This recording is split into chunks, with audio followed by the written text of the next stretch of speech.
morning and welcome to Get Real America. I'm Bill Edwards. I'm Brittany Brown. And we're here to give you the entire iceberg, not just the tip as you get from most of the news media. And we're at Election Eve. Happy Monday. Oh, I can feel the excitement, Bill. Yeah, and we can also feel the dirty tricks. Oh, they're everywhere, aren't they? Brother, it is unbelievable, the depths that which these people will step. I've quit asking the question, how low can they go, because they take it as a challenge. You know, Every time you turn around.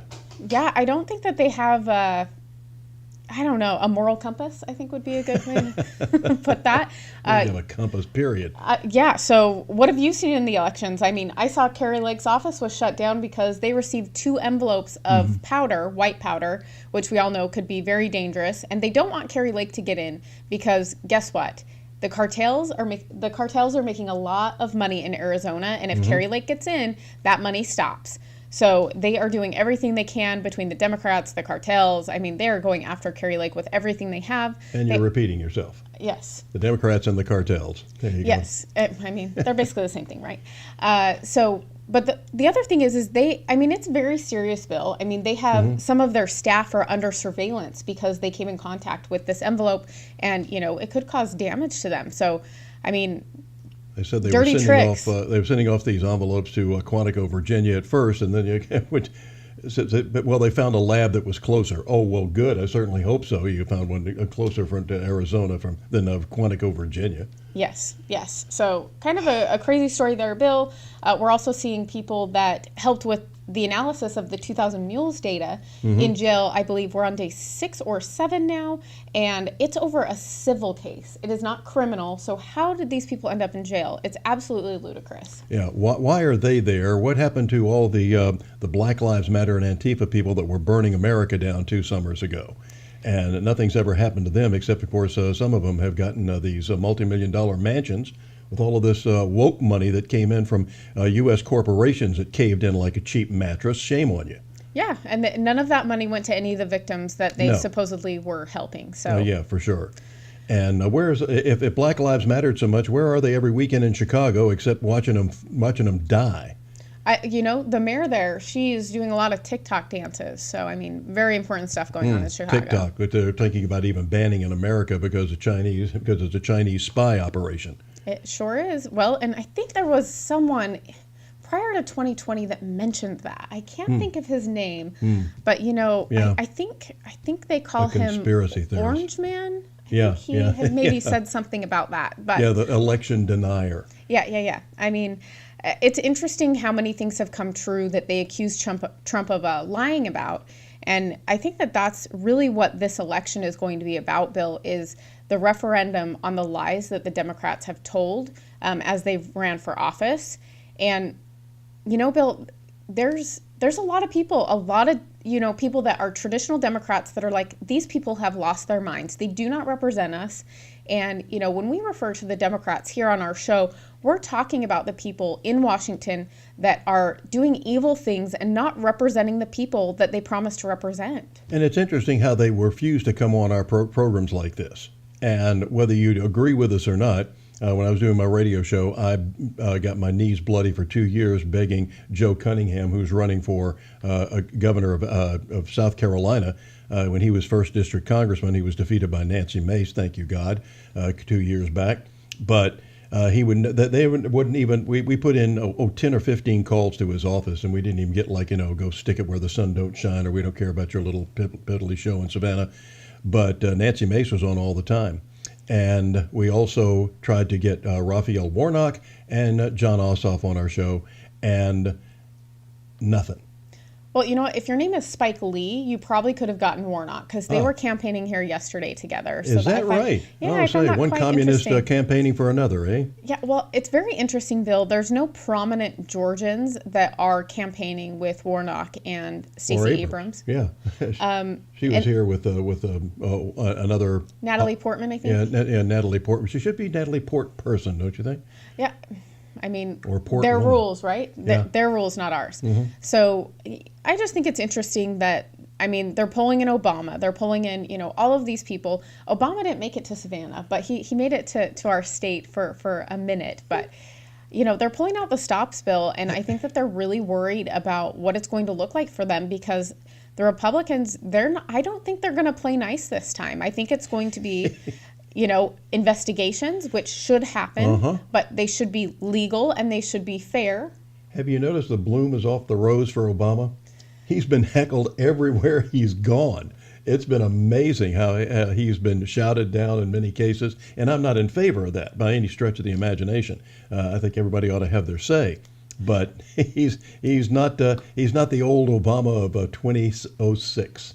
Well, I think the problem, Bill, is I think people are starting to see that they never fought for them, and kind of the things that they were doing when Obama was in office. I mean, we're doing that on steroids, but they're not trying to hide it anymore. And so I think that people are waking up to the fact that, yes, as the first black president, he didn't do a whole lot for black people. And, Made it worse. Exactly. And he actually increased the racial divide, which, I mean, if we could go back prior to 2008, I think we'd be in better shape. But much better. He was the one he sided with whenever there was a police incident. Why the president of the United States felt like he had to stick his nose into it. But if it had a racial component, and a racial component meant that the perpetrator was black, then he sided with them, no matter what the evidence was.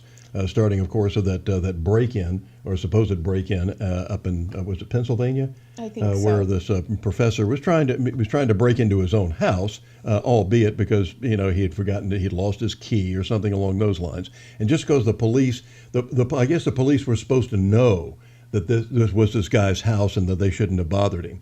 But they didn't. They did that. They did their job and went and investigated. And all of a sudden, and he was asked that question at a press conference.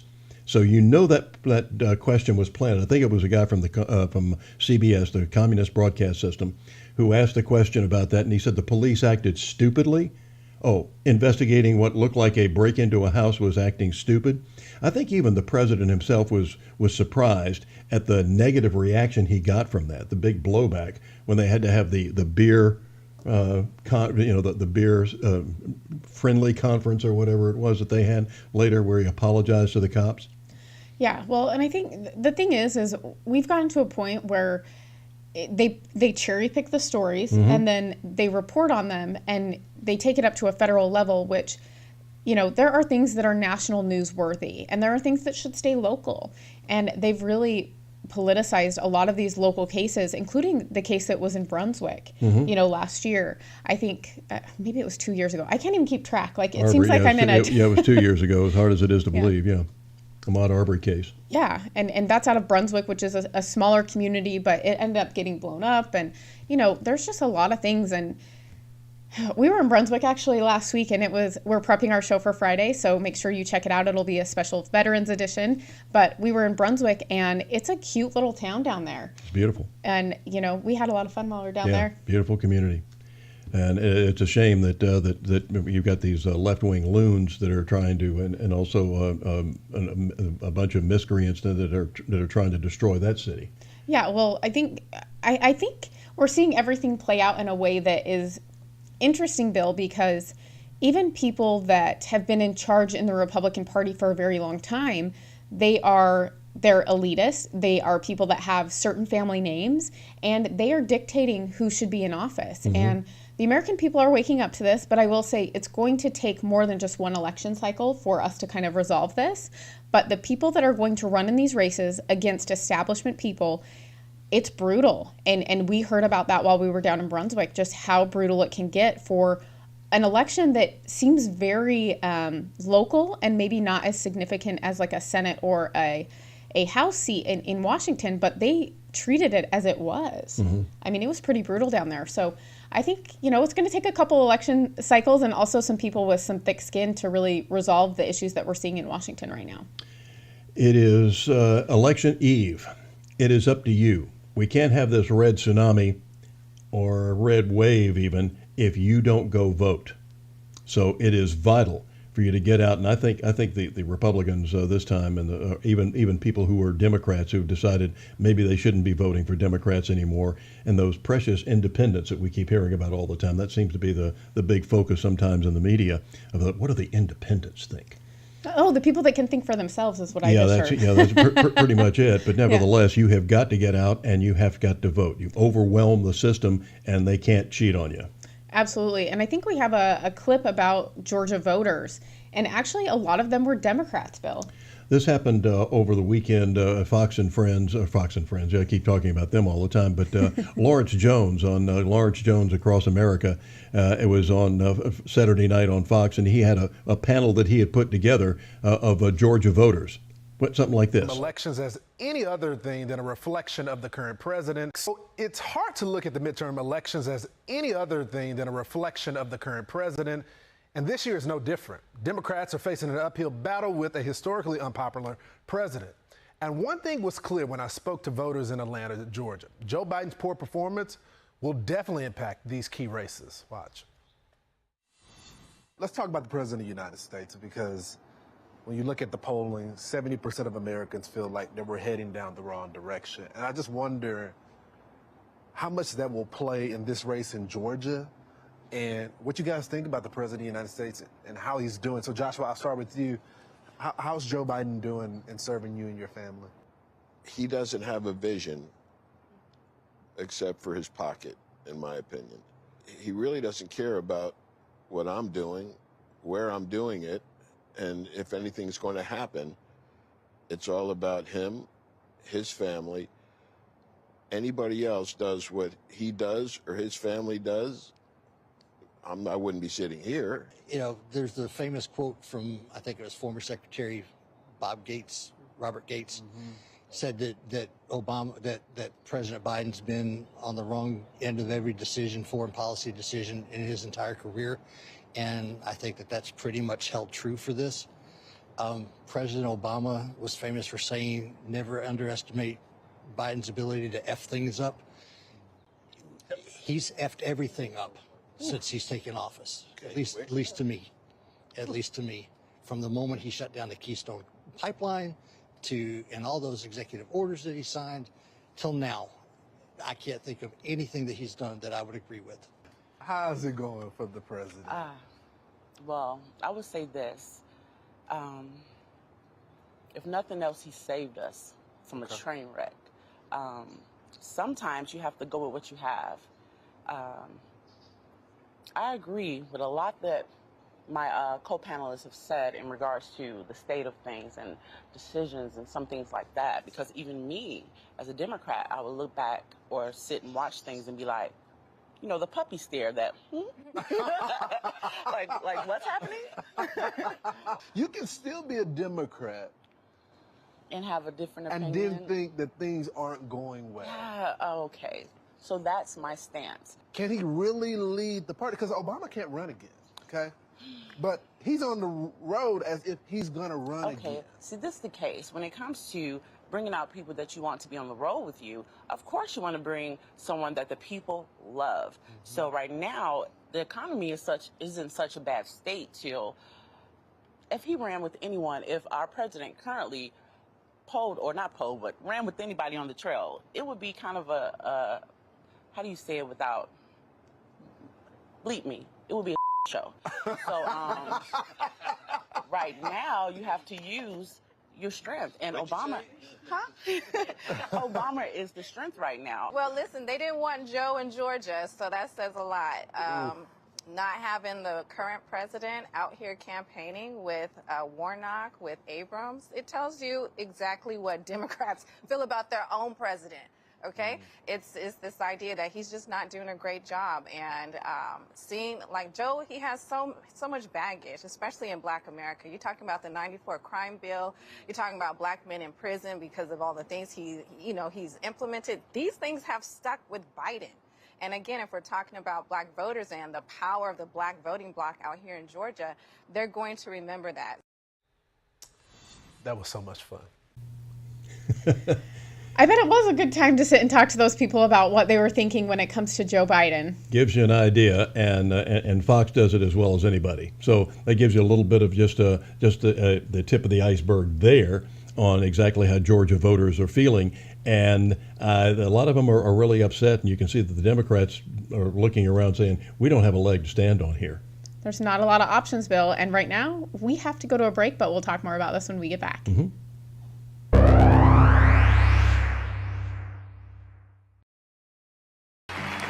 Today, we deliver for the people of Florida yet again. You saved our jobs. And kept us going.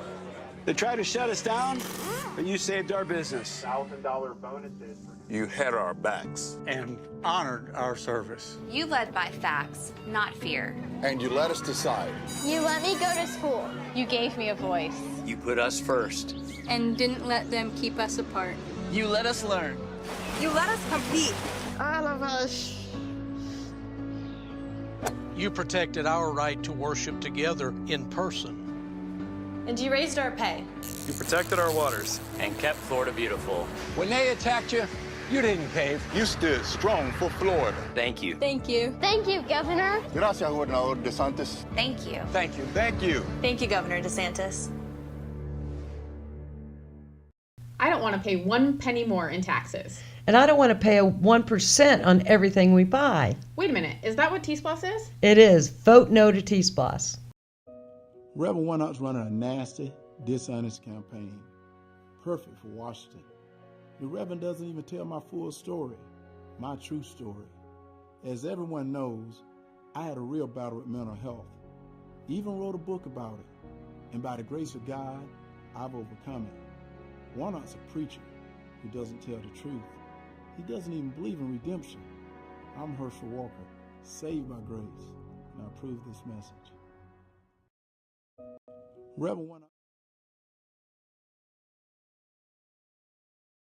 I'm Herschel Walker, and I approve this message.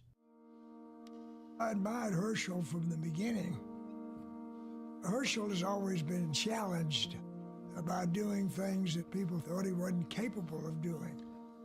He wants to be the best, and he has striven to do that, disciplined himself to do that, falls sometimes along the way, but he gets back up, and with his incredible drive and self-discipline, he has achieved mighty things. He's a real patriot of this country. He loves the United States of America.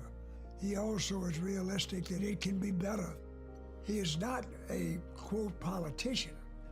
There is a need in this country. There is need in this state for somebody like Herschel. Knowing him, the character that he has, he will make a great United States Senator. The last 3 years, Georgia's been tested in ways we could never imagine. And it fell to Governor Brian Kemp to successfully lead us during these troubling times. Georgia is still first in the nation for business. Our unemployment rate is the lowest in state history. Today, people come to Georgia to succeed, start a business, raise a family. Kemp has always backed the blue, stopping the radical left from defunding local police. He passed a tough new election integrity bill that, as the governor likes to say, made it easy to vote and hard to cheat. And while some during COVID-19 shut down their economy, Kemp kept our schools and businesses open while keeping Georgians safe. A long list of accomplishments. Fighting human trafficking, increasing teacher pay, greater access to quality health care. A governor who works for Georgians. All of us. Governor Brian Kemp.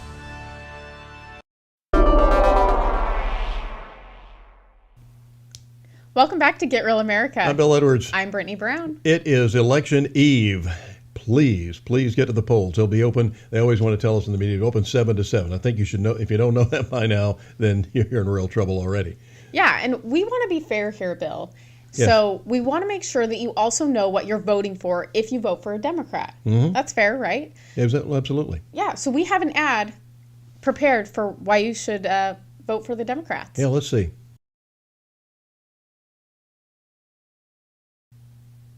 There's a good reason right there. Nothing. We don't have one. Because it doesn't. They don't do anything except take your money and give you promises. If you look at we've got to put together a. I have begged the Republicans to do this until I've gotten my knees bloody.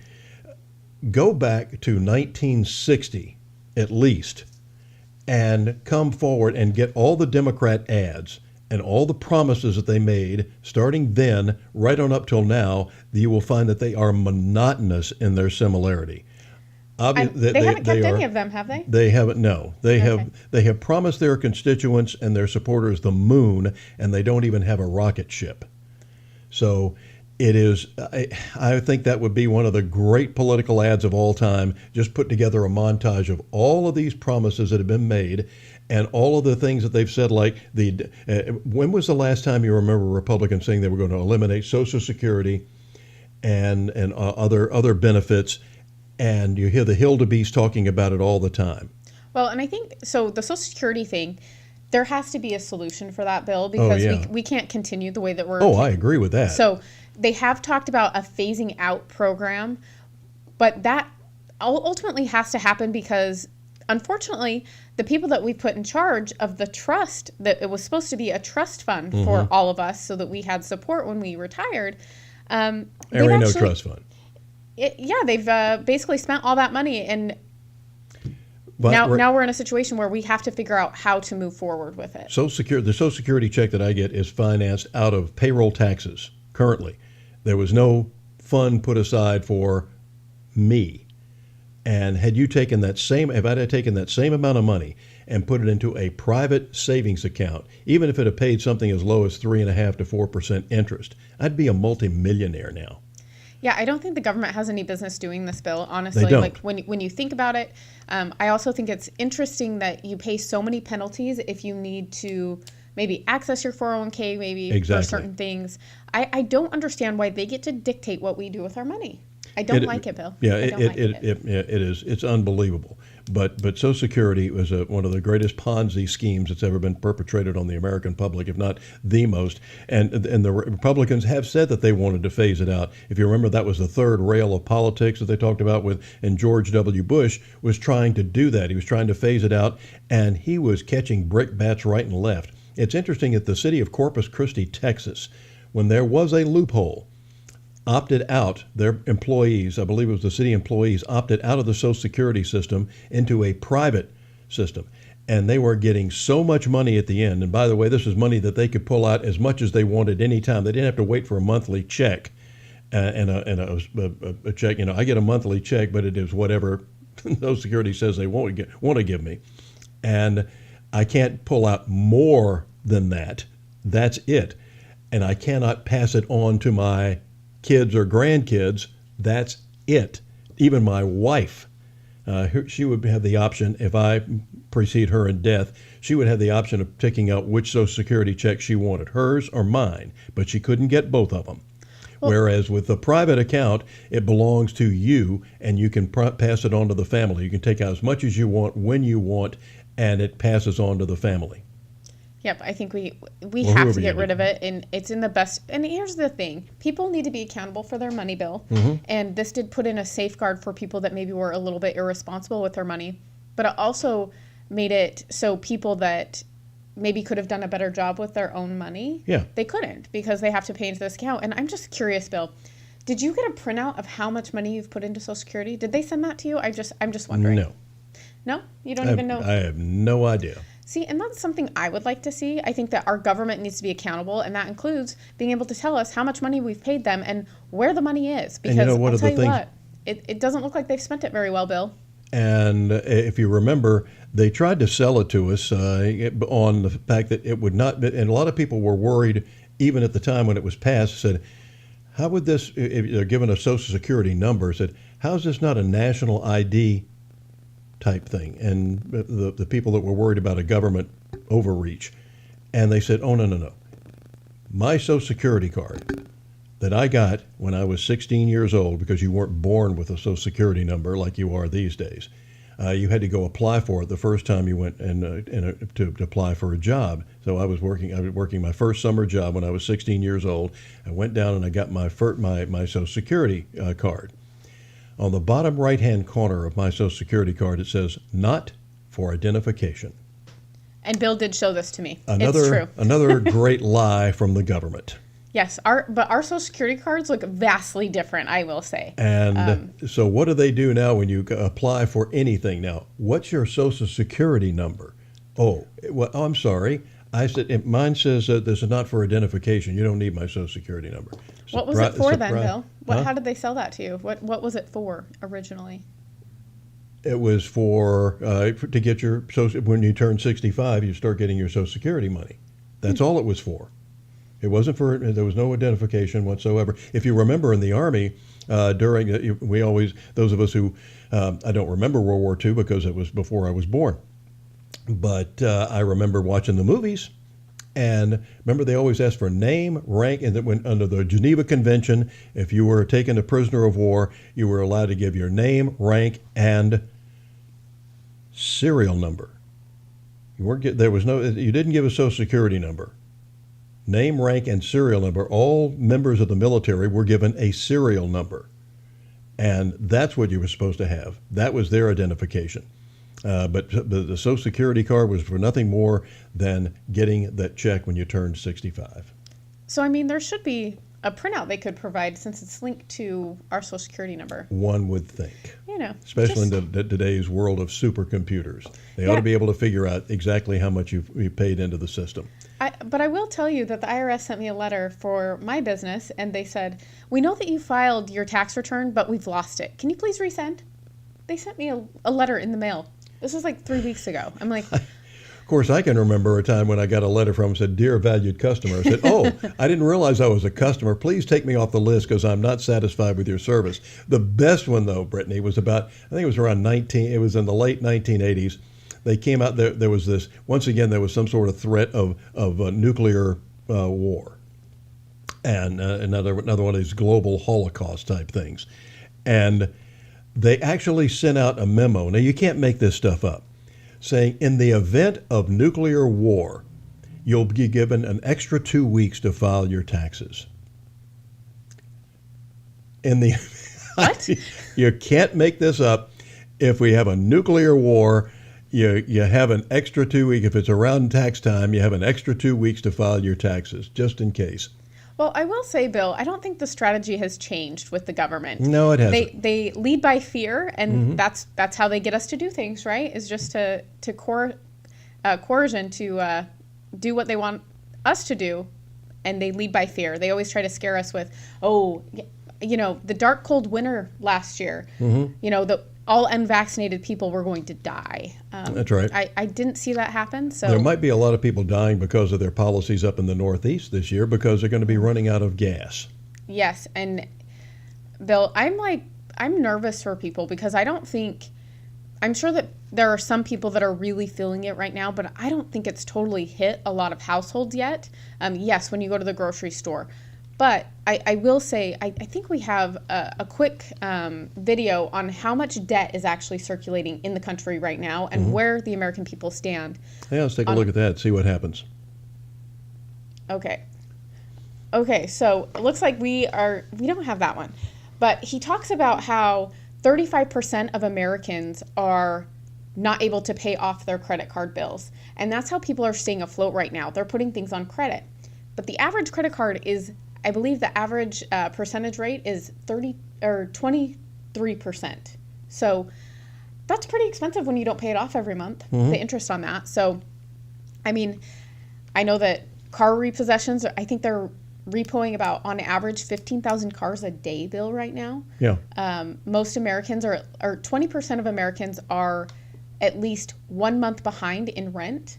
I mean, these are pretty significant numbers. So there are some people that maybe are in the middle class that they see it, but they haven't been totally impacted yet. And of course, the elites, they have all the money in the world. They don't need to worry about it, right? Apparently, and they also have a lot of private security. I cannot believe that they think that the crime rate in this country is a laughing matter. But that's what we've been hearing from Kathy Hochul, the incompetent boobette that is running New York, and hopefully Lee Zeldin will hand her head tomorrow. The good news is she wasn't elected for that position, so I don't think that she's done a good enough job to keep it. But pox on both your houses, New York voters, if you put her in office electorally, because she's sitting there asking Lee Zeldin, who could have easily been murdered on stage, a sitting congressman, and the news media gave it, I think 20 seconds of coverage. That sounds accurate. And he defended himself, and she actually has in the debate saying, "I don't know why you're so concerned about all," because he said they were 20 minutes into the debate or something like that, and he said she hasn't mentioned any of this, the crime that's going on around the state. In Rochester, they just had a horrible shooting incident.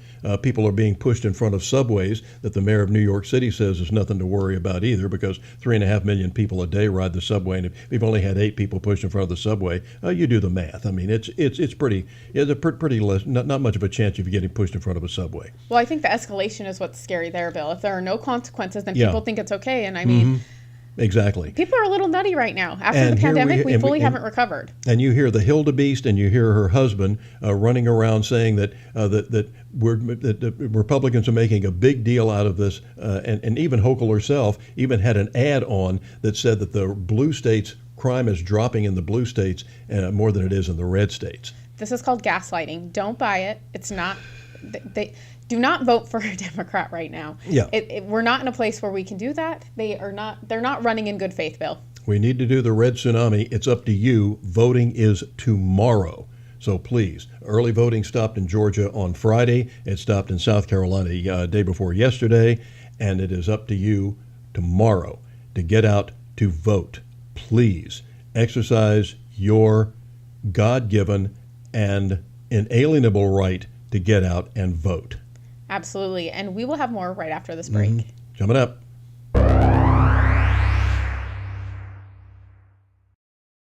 Let me tell you guys something. You know, every time I go out to speak, everybody want a sound bite. I'm going to give you a sound bite really quick. I'm sick and tired of people putting this country down. They want to ask me why I'm running. Let's be real. I'm sick and tired. You look at the economy, you look at the gas prices. You can't buy a grocery now. It's time for us to wake up. It's time for me to get out and fight. Because I'm going to tell you, I love to win. I said, put me in the game, coach. I'm ready to play. If you ever seen me play, I can play. Have you ever seen me fight, I can fight. No matter how hard they come, the harder I can fight. I'm sick and tired of this. Tell your friends to get out and vote. I'm not here to be a politician. I'm here to be a warrior. Protect this country, protect our citizens, and protect our kids. No weapon formed against me shall ever prosper. Boom! That's it, baby!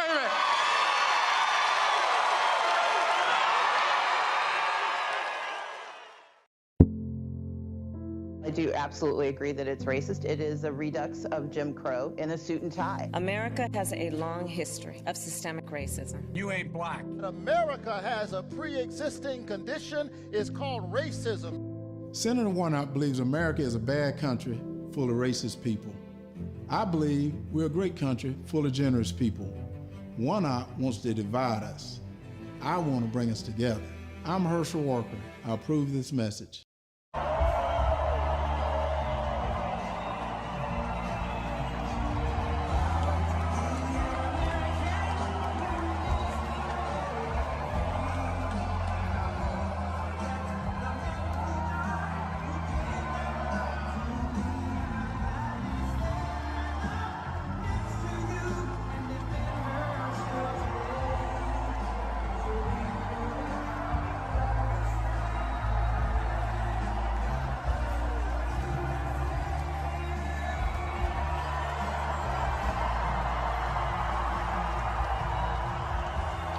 Than anything else?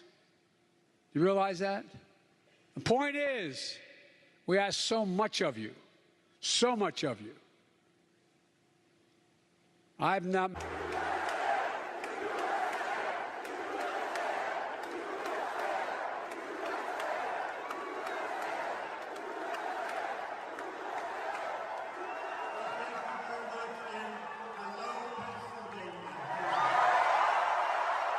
Sorry to anybody?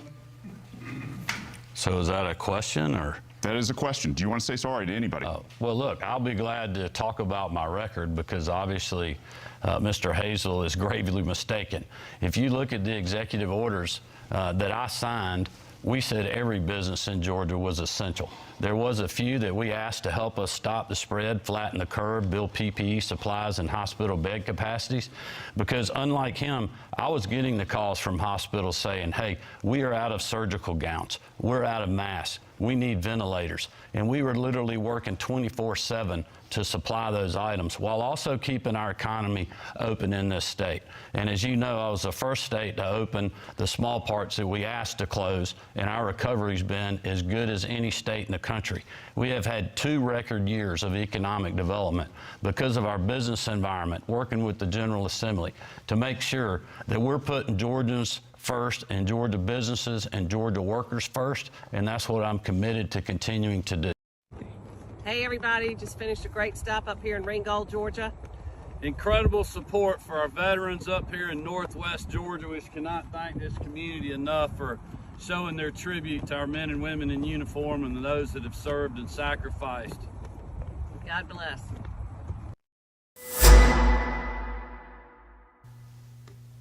And that was Governor Kemp and his wife up campaigning in northern Georgia this weekend.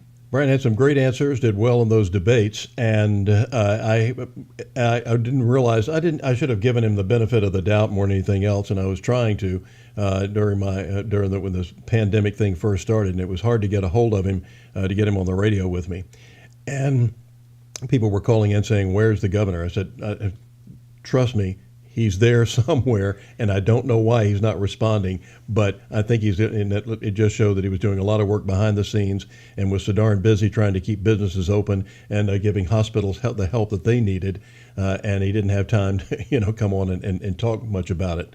But I can see that the great work that he has done, and boy, the brickbats that he took for keeping this state open was unbelievable, including our mayor here in Savannah, who said that apparently the governor doesn't care about people's lives. Yeah, I will say I love the spirit of Georgians because I came here and it was still pretty normal.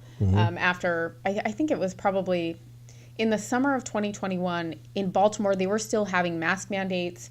It was still crazy up there, Bill. There's still people drinking the Kool-Aid. I see people with masks still running around all the time. Why?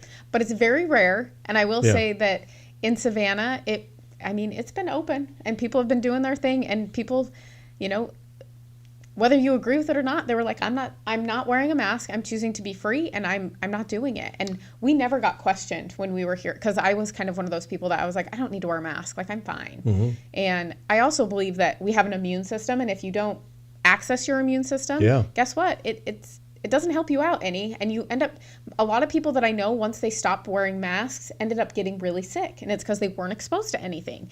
And guess what? All growing up, it's like, when you have children, you want them to be exposed to a lot of things to build their immunity throughout their life. So very interesting how the science really went out the window. You're supposed to follow the science, except when they don't go along with it. It's like your opinion. It's like the First Amendment. They just love it as long as they agree with you.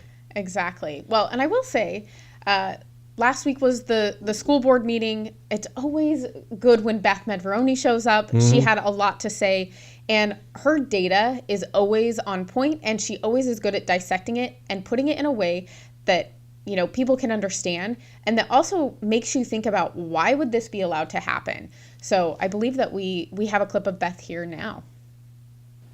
Equality has been replaced by equity in Savannah Chatham County Public Schools, and it was never voted on or divulged to parents and stakeholders. How's that for transparency? Did the parents of Savannah Chatham County know their children are part of a multi-year equity-based learning experiment? Per open records request in early September of 2021, without any board action to support it, Superintendent Levette applied for the opportunity for Savannah Chatham County to be a demonstration or experimental school system with the goal of creating a, quote, holistic redesign of the public school system by 2025, unquote.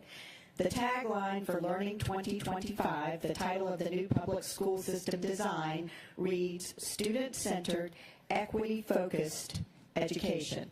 Savannah Chatham County was accepted a week later, and a $14,000 payment sealed the deal. It's been a year, and as of last week, there appears to be no reference on the school system website about participation in the Learning 2025 experiment operating under the School Superintendents Association, AASA, to which Superintendent Levette was appointed as an executive board member in April 2020, a year before she applied for Learning 2025 participation. Notably, she is also a member of the National Commission on Student-Centered Equity-Focused Education, which created a report entitled An American Imperative, A New Vision of Public Schools, dated April 8, 2021.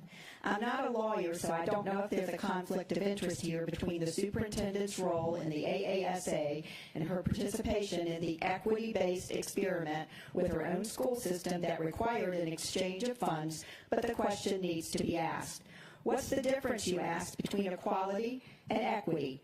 Per Bob Woodson, a veteran civil rights leader and head of the nonprofit the Woodson Center and 1776unites.org, equality treats everyone the same, regardless of the circumstance. Or in other words, equality equals equal opportunity. Equity, in contrast, treats everyone differently because of the circumstance, or in other words, equal outcome. The goal of working for equity in Learning 2025 assumes there is systemic racism in place. Included in Learning 2025 is diversity, equity, and inclusion training called DEI. Woodson refers to this as race grievance training. I transpose the letters in DEI to DIE, or die, because our nation will die if we continue on this path of designating all as either oppressors or the oppressed, like they do in Marxist societies. According to Woodson, this push for equity over equality, quote, is a perversion of the civil rights movement. He continues, quote, I'm a veteran of that movement.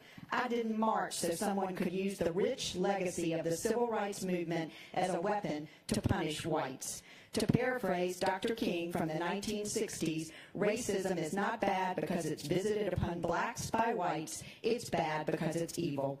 Unquote. Last month, I spoke on how Savannah-Chatham County manipulated data from the Georgia Milestones test to cover up the lack of reading proficiency at third grade by changing the definition of what is acceptable for readers to include not just the readers who are proficient and ready for success per the State Department of Ed definition, but also those readers who are developing and need support. Guess what one of the first steps in the Learning 2025 demo model is? Redefining proficiency. Under the banner of equity, excellence in performance vanishes, expectations are lowered, and mediocrity reigns, as the outcome must now be the same for all. Across the nation, excellence is being canceled from our school systems by acts such as removing AP courses, advanced math, designations of valedictorian and salutatorian, and qualifications for attending arts academies, all under the banner of equity. Stand up, Chatham County parents and school board members, against this Learning 2025 experiment of mediocrity being thrust upon our school system. This is the year of the parent party at the ballot box, a bipartisan group of parents who wants the best and the most challenging school experience for their children. These parents spoke when they elected Roger Moss for school board president in May without the usual runoff required for this position.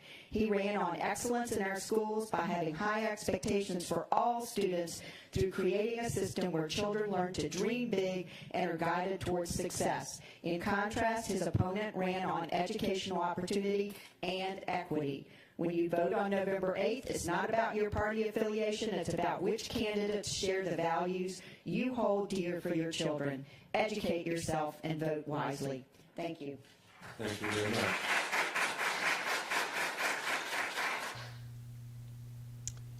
So does it fall on deaf ears? We'll see. I would like to know what they're going to do, especially since I do think that that would be a conflict of interest for her to sit on those boards and then also By apply. her, you mean Levette. Dr. Ann Levette, the superintendent of schools. Yes, she sits on these boards, and then she also... And all of a sudden it becomes part of our curriculum here. Without a vote. Without a vote, yeah. And I think that that's problematic, Bill. I do too. And we just gave her a new 3-year contract. Unfortunately, yes, that did happen.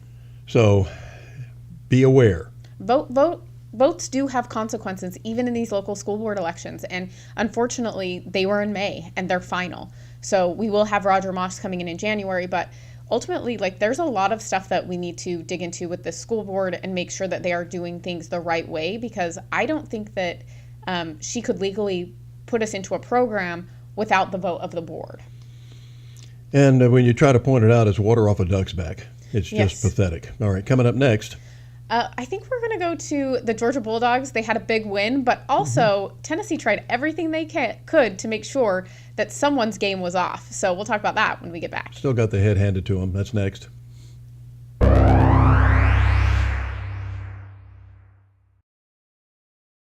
Wasteful Washington spending is killing us with inflation and sky-high prices on groceries and gas. Senator Raphael Warnock voted to allow hundreds of millions of dollars of COVID relief funds to be squandered on a luxury resort in Florida, a New Jersey soccer stadium, a ski area in Iowa. Tell Senator Warnock to start voting against reckless spending to stop inflation. Georgia families need cheaper gas and food, not frivolous luxuries in other states. Governor, in recent weeks, 2 recordings have surfaced in which you left the door open, or you appeared to leave the door open, to questions about whether you'd push to ban emergency contraceptives and whether you'd back a statewide ban on the destruction of embryos. Can you tell us right now whether you'd push for these measures or any other additional restrictions on abortion now that the 2019 law is in effect? No, I would not. I mean, look, we were at many campaign events, people come up, secret recordings, couldn't completely understand the conversation that's going on, but no, that's not my desire to do that. Georgians should know that my desire is to continue to help them fight through 40-year high inflation and high gas prices and other things that our Georgia families are facing right now, quite honestly, because of bad policies in Washington, D.C. from President Biden and the Democrats that have complete control.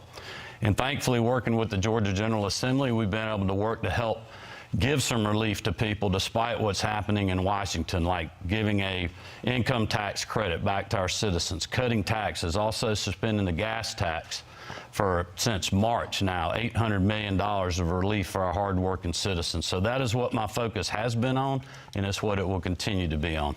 Thank you very much. People told me politics is dirty. They're right. My opponents launched a dirty attack ad. They dug up an old video and took it out of context. My opponents think they're hurting me, but I'm glad they did this ad because it gives me an opportunity to end the stigma around mental health. Here's the truth. My ex-wife Cindy and I are good friends, along with her husband and my wife. And I am grateful for all the support Cindy gave me during the hardest time of my life. I came forward back then in an effort to save lives and to help people who were struggling. We need to end the stigma around mental health. Let me say this to anyone watching, all the veterans and people who are suffering. Your life has value. There is hope, and you're not alone. I would rather listen to a friend talk about his struggles than to go to their funeral. That's why I wrote my book about my life. But my opponents, they don't care about the truth. The fact is, Senator Warnock can't talk about his accomplishments. He's failed Georgia, so he and his friends will lie and deceive. We're going to fight back with the truth, but I need your help. I'm asking everyone to go to teamherschel.com and help me fight back with the truth. God bless. Hi, this is Herschel Walker. I want to endorse Bruce Thompson as our new labor commissioner because he's going to do the best job you've ever seen for the great state of Georgia. Listen, I'm standing here with the great Herschel Walker. We all know what's happened in our U.S. Senate. It's time for a change, and I 100% endorse Herschel Walker to represent Georgia and the United States as we take back our country for the people of Georgia and for the United States. God bless.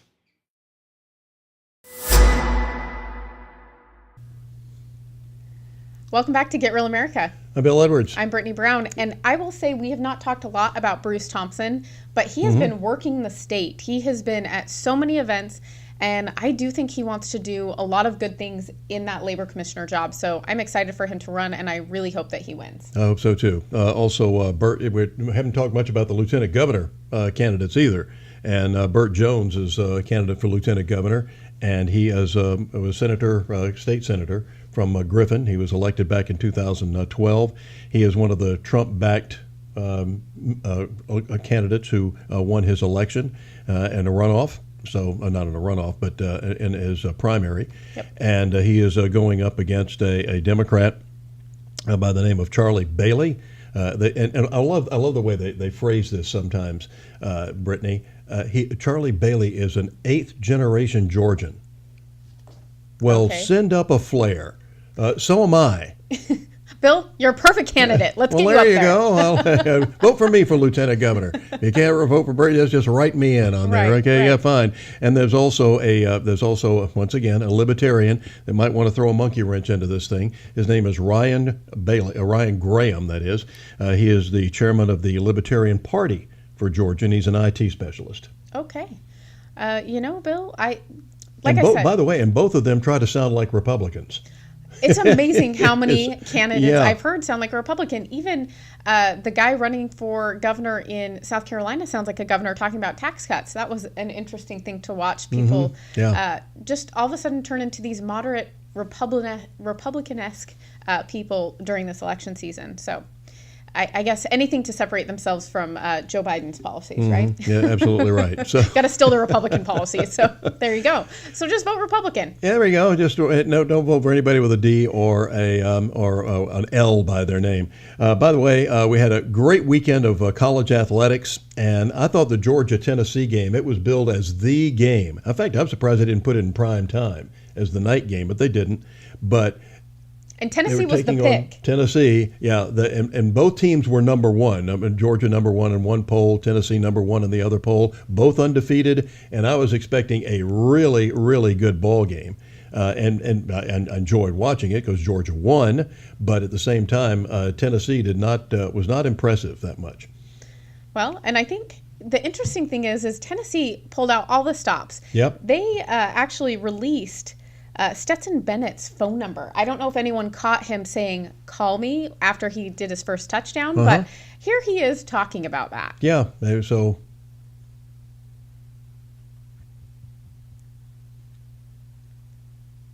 I think we have can you that. imagine? Yeah, because if you remember back during when President Trump was running the first time, he got Lindsey Graham's phone number and he gave it out. He said, "Here's his number. Let's see if this is his phone number." Lindsey had to change his phone number because it turned out it was his phone number. So Stetson Bennett was getting a lot of phone calls from, I guess, from Tennessee fans or whatever, and he got the last laugh. Probably 600-700. No kidding. Yeah. Phone calls, not just Text, everything. Put yeah. it on vibrate. Yeah, I figured out a way to hide them all so they wouldn't show up. But What time did that start? probably noon. Wow. Probably. I Any don't know. messages? Yeah, a lot of messages. A lot of them. Did you return any? No, didn't return any. Just sat on them, ate them. Is that kind of thing motivation? I mean, I know that kind of silly stuff happens all the time, but did it light a little fire though? I wouldn't say motivation, but it's there's probably something there. Yeah.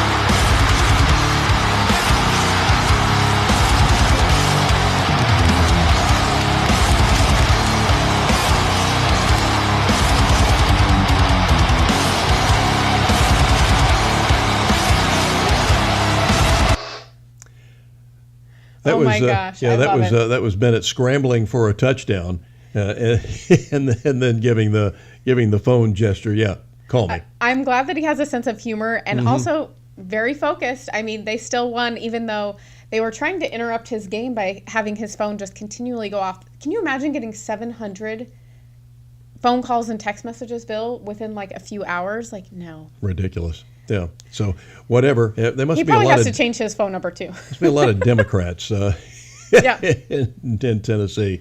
Fortunately, by the way, they didn't go for Al Gore when he was running for president. So That his is a own good home thing. state. And you know what got me, Brittany, was that a lot of newspapers and so-called journalists were saying, "Isn't that disgraceful that Al Gore, the people of Tennessee didn't vote for Al Gore for the presidency?" I said, "Hey, well, they know him better than most of people do. That's the reason." Yeah, they probably have heard all of the shenanigans over the years, Yeah, sure that he's have. probably able to hide throughout his Thank campaign. God he didn't win, but never. It was a while before they finally settled that election in 2000.